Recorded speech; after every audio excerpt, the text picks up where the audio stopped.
ขนมจีนนำกันเด้อทุกคนแซ่บๆทุกคนเต็มถ้วยทุกคนแซ่บๆนำกันเด้อทุกคนตอนเย็นๆทุกคนแซ่บๆคนหอมๆขนาดทุกคนลูกชิ้นแซ่บๆทุกคนใส่ลูกชิ้นทุกคนมาบุกตีนไก่แซ่บนำกันเด้อทุกคนแซ่บหลายน้ำยาป่าทุกคนแซ่บๆนำกันเด้อน้ำมันกะทิปลาแซ่บๆน้ำหอมน้ำยาป่ากับกะทิทุกคนแซ่บนำกัน2ถ้วยทุกคนเต็มถ้วยบ่ไงแซ่บนำกันเด้อทุกคนแซ่บๆหลายทุกคน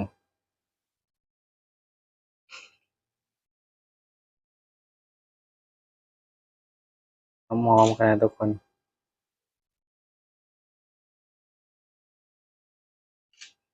เริ่มต่อไปกันเลย